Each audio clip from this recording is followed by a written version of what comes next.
பஞ்சகவிய விளக்கு செய்ய நம்ம ஸ்டோன் டை எடுத்திருக்கோம். இந்த ஸ்டோன் டை கொஞ்சம் பெரிய சைஸில் இருக்கும். இதோட விலை பார்த்திங்கன்னா 600 ரூபாய். இப்போ இதில் எப்படி செய்யறதுன்னு பார்க்கலாம். முதல்ல கீழ் டை எடுத்துக்கலாம். இதுக்குள்ளார பார்த்திங்கன்னா மாட்டு சாணத்தோட பவுடர், பால், தயிர், கோமியம், நெய், கொஞ்சம் தண்ணி விட்டு இந்த மாதிரி பிசைஞ்சிக்கணும்.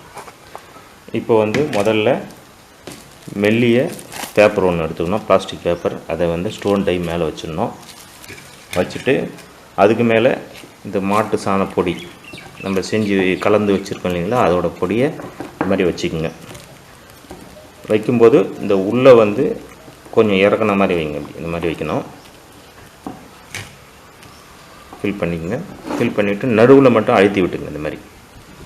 அப்போ தான் உங்களுக்கு மேல் டை நம்ம அழுத்துறதுக்கு சிரமம் இல்லாமல் இருக்கும். இப்போ வச்சுட்டோம். அதுக்கப்புறம் இன்னொரு பிளாஸ்டிக் பேப்பரை மேலே போடுறோம். இந்த மாதிரி போட்டுக்கோங்க.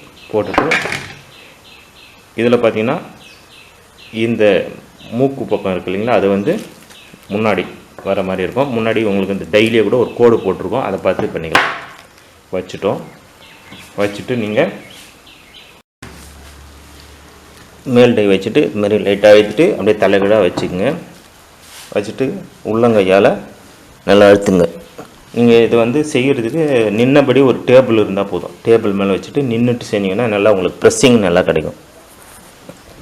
அழுத்திட்டு நீங்கள் என்ன பண்ணணும், இப்போ மேல் டை அதாவது கீழ் டை தலைகீழாக வரும்போது இது மேலே இருக்கும், அதை எடுத்துருங்க.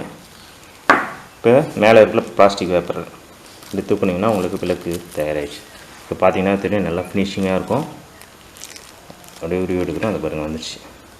இப்போ பார்த்தீங்கன்னா இந்த ஓரங்கள்லாம் பார்த்தீங்கன்னா நீங்கள் காய வைக்கும்போது உளுந்துடும். நீங்கள் காய வச்சுட்டு அது நீங்கள் உப்பு காகிதத்தில் லைட்டாக தீர்த்தினீங்கன்னா போதும். அது எப்படி தீர்த்துன்னு இப்போ காட்டுறேன் பாருங்கள். இப்போ நம்ம உப்பு காகிதம் எடுத்துருக்கோம்.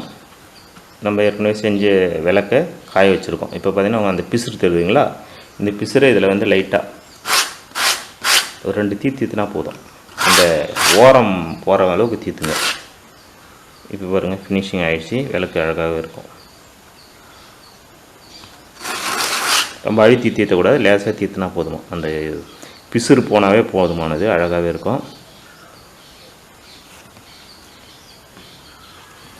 இப்போ உங்களுக்கு இந்த விளக்கோட டை ஸ்டோன் டை தேவைன்னா வாட்ஸ்அப் வழியாக கேட்டு வாங்கிக்கலாம். இதோட ப்ரைஸ் 600 ரூபா. கொரியருக்கு எக்ஸ்ட்ரா 50 ரூபா வரும். அதுக்கப்புறம் இல்லைன்னா எங்களோட வெப்சைட் businessfact.com, அதுலேயும் சேல்ஸ் இருக்குது, அதுலேயும் நீங்கள் வாங்கிக்கலாம். இந்த டை வேறு எங்கேயும் கிடைக்காது.